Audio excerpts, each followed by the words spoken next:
नमस्कार दोस्तों, आप सभी का एक बार फिर से स्वागत है हमारे चैनल दुर्गा भक्ति मार्ग में। आज मैं आप सभी को सुनाऊंगी छठ महापर्व की कहानी। सूर्य उपासना का महापर्व पूरे भारत देश में श्रद्धा और विश्वास के साथ मनाया जाता है। 4 दिनों तक चलने वाले इस पर्व में व्रतधारी लगातार 36 घंटों तक निर्जला व्रत रखते हैं और सूर्य को अर्घ देते हैं। श्रद्धालु सूर्य देव और छठी मैया की पूजा अर्चना कर अपने परिवार के लिए सुख समृद्धि और स्वस्थ जीवन की कामना करते हैं। छठ पूजा नहाए खाए से शुरू होती है और सूर्योदय के समय जल अर्पित करने वाले ऊष्मा अर्घ के साथ संपन्न होती है। यह पर्व सूर्य की उपासना, पवित्रता और प्रकृति के प्रति कृतज्ञता का प्रतीक है। पौराणिक मान्यताओं के अनुसार छठी मैया या शशि देवी को सूर्य देव की बहन माना जाता है। कहा जाता है कि छठी मैया के आशीर्वाद से संतान को लंबी आयु मिलती है और परिवार में सुख समृद्धि आती है। आइए अब मैं आपको छठ पर्व से जुड़ी एक पौराणिक कथा की ओर ले जाती हूँ। बहुत समय पहले की बात है।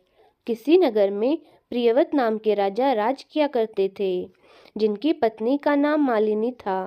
विवाह के काफी समय हो जाने के बाद भी उनको कोई संतान नहीं थी। इस बात से दोनों बहुत दुखी रहते थे। उन्होंने संतान प्राप्ति की इच्छा से कई जतन करे। इसके बाद उन्होंने महर्षि कश्यप द्वारा पुत्रेष्ठि यज्ञ करवाया। यज्ञ संपन्न होने के बाद महर्षि ने राजा प्रियव्रत की पत्नी मालिनी को खीर दी। खीर का सेवन करने से मालिनी गर्भवती हो गई। यह खबर मिलते ही राजा और रानी के साथ साथ प्रजा भी बहुत खुश हो गई। समय के साथ महारानी मालिनी ने एक पुत्र को जन्म दिया, लेकिन उन्हें मरा हुआ पुत्र प्राप्त हुआ। राजा को इस बात से बहुत दुख हुआ। उन्होंने निराश होकर प्राण त्यागने का निश्चय किया। जैसे ही राजा ने प्राण त्यागने की कोशिश की तो उनके सामने भगवान की मानस पुत्री देवसेना प्रकट हुई। उन्होंने राजा प्रियव्रत से कहा कि वे षष्ठी देवी हैं और उन लोगों को संतान का सौभाग्य प्रदान करती हैं। इसके साथ ही जो लोग उनकी सच्चे मन से आराधना करते हैं, वे उनकी सभी मनोकामनाएं पूर्ण करती हैं। यदि राजा उनकी पूरी विधि विधान पूर्वक पूजा करेंगे तो वे उन्हें पुत्र रत्न का वरदान देंगी। देवी की आज्ञा मानकर राजा प्रियव्रत ने कार्तिक शुक्ल पक्ष की षष्ठी को देवी षष्ठी का विधि विधान से व्रत किया, जिसके फलस्वरूप राजा की पत्नी फिर से गर्भवती हुई और उन्हें एक सुंदर पुत्र की प्राप्ति हुई। ऐसा माना जाता है कि तब से छठ पर्व मनाया जाने लगा। जो व्यक्ति छठ पर्व की विधि पूर्वक पूजा करने के साथ साथ व्रत रखते हैं तो छठी मैया उनकी हर मनोकामना पूरी करती हैं। छठ पर्व की एक और पौराणिक कथा है। इस पौराणिक कथा के अनुसार ऋषि मुग्दल ने माता सीता को छठ व्रत रखने की सलाह दी थी। आनंद रामायण के अनुसार जब भगवान श्री राम ने रावण का वध किया तो उन पर ब्राह्मण हत्या का पाप लगा। इस हत्या का प्रायश्चित करने के लिए ऋषि वशिष्ठ ने प्रभु श्री राम और माता सीता को ऋषि मुग्दल के साथ भेजा। भगवान राम ने ब्रह्म हत्या के पाप से मुक्ति पाने के लिए कष्टहरणी घाट पर यज्ञ किया और वही माता सीता को आश्रम में रहकर षष्ठी तिथि को व्रत रखने का आदेश दिया गया। साथ ही सूर्यपुत्र कर्ण की छठ कथा के अनुसार छठ पर्व की उत्पत्ति महाभारत काल में हुई थी। महादानी सूर्य और कुंती पुत्र कर्ण ने सबसे पहले सूर्यदेव की पूजा की थी। कर्ण विहार के अंग क्षेत्र वर्तमान में भागलपुर के राजा और सूर्य कुंती के पुत्र थे।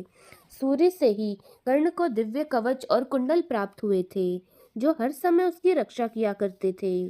कर्ण भगवान सूर्य के बहुत बड़े भक्त थे और प्रतिदिन घंटों कमर तक पानी में खड़े होकर सूर्य को अर्घ देते थे।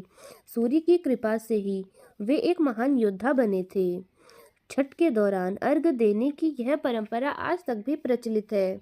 कर्ण के साथ साथ महाभारत काल में द्रौपदी ने भी अपने परिवार की सुख शांति और सुरक्षा के लिए छठ का व्रत किया था। जब पांडव जुए में अपना सारा राजपाट हार गए, तब द्रौपदी ने छठ का व्रत किया। उनकी मनोकामना पूरी हुई और पांडवों को अपना राजपाट वापस मिल गया। लोक कथा के अनुसार सूर्यदेव और छठी मैया का भाई बहन का रिश्ता है, इसीलिए छठ पर्व के अवसर पर सूर्य की पूजा करना फलदायी माना जाता है।